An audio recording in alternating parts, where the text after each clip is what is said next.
চট্টগ্রামে আছেন রিপোর্টার তামিম হোসেন। আমরা সরাসরি যুক্ত হচ্ছি তার সঙ্গে। তামিম। কাউসার চৌধুরী কুমু, সময় সংবাদ। একের পর এক ক্যাচ মিসটাই আসলে বাংলাদেশকে ম্যাচ থেকে ছিটকে দিয়েছে। আসলে আমরা যদি বলি রস্তন চেজের যে ক্যাচটা মিস করেছেন শরীফুলের পরে আসলে ম্যাচের সিনারিওটা বদলে যায়। রস্তন চেজ 50 তুলে নেন এবং এরপরই কিন্তু আসলে ম্যাচটা পুরোপুরি বদলে যায়। আজকে কিন্তু বোলিং ডিপার্টমেন্টের উপর অনেক ভরসা ছিল। আমরা জানি এর আগের ম্যাচেও কিন্তু ওয়েস্ট ইন্ডিজ এমন একটা টার্গেট ছড়িয়ে দিয়ে কিন্তু বাংলাদেশের বিপক্ষে জয়টা তুলে নিয়েছে, কিন্তু বাংলাদেশ সেটা পারেনি। বাংলাদেশ এই জায়গাতে ব্যর্থ হয়েছে।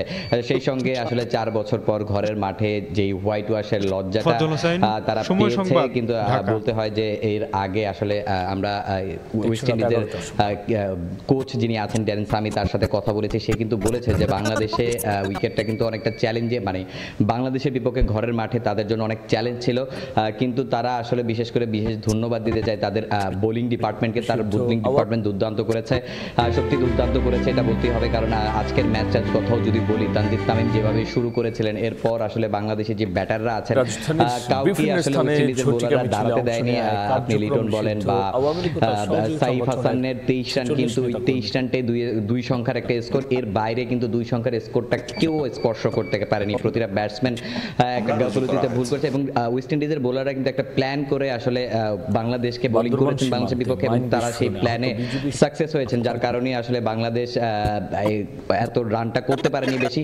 কিন্তু বাংলাদেশের সামনে সম্ভাবনা ছিল। তানজিদ তামিম যেই শুরুটা এনে দিয়েছেন এবং 89 রানের একটা ইনিংস খেলেছেন।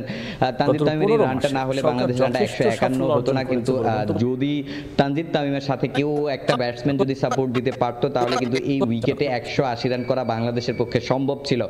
তবে বাংলাদেশ সেটা পারেনি। সঙ্গে ঘরের মাঠে আসলে হোয়াইট ওয়াশের লজ্জা তাদের সঙ্গী হয়েছে, কিন্তু এই হোয়াইট ওয়াশটা কিন্তু বাংলাদেশের জন্য অশনি বার্তাই বলা যায়। কারণ আপনি যদি দেখেন সামনে বিশ্বকাপ, এর আগে শুধুমাত্র আয়ারল্যান্ডের বিপক্ষে বাংলাদেশের একটা টি-20 সিরিজ আছে।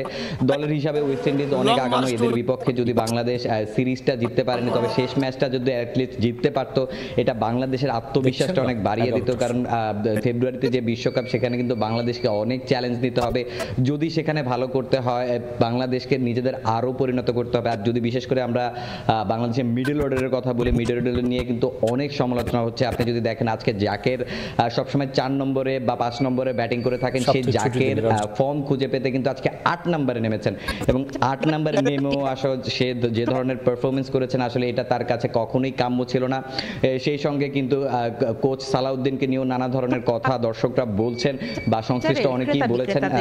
আসলে এখন বাংলাদেশ টিমকে স্টেবল করতে হলে পুরোভাবে তাদের সাজাতে হবে এবং বাংলাদেশকে তার এই অবস্থা থেকে আসলে ঘুরে দাঁড়াতে হবে। তো চট্টগ্রাম থেকে বাংলাদেশ এবং ওয়েস্ট ইন্ডিজের শেষ টি-20 নিয়ে এই ছিল আমার কাছে সর্বশেষ তথ্য। সহকর্মী তামিম কভার করছিলেন বাংলাদেশ এবং ওয়েস্ট ইন্ডিজের মধ্যকার যে টি-20 সিরিজটি চট্টগ্রামে হয়েছে, সেই সিরিজ এবং সেখানে বাংলাদেশের যে পারফরমেন্স, হতাশার গল্পগুলো আসলে জানা ছিল এবং কোন জায়গায় আসলে উন্নতি করা দরকার সেই বিষয়গুলো আসলে সবশেষ জানিয়ে দিয়েছিলেন।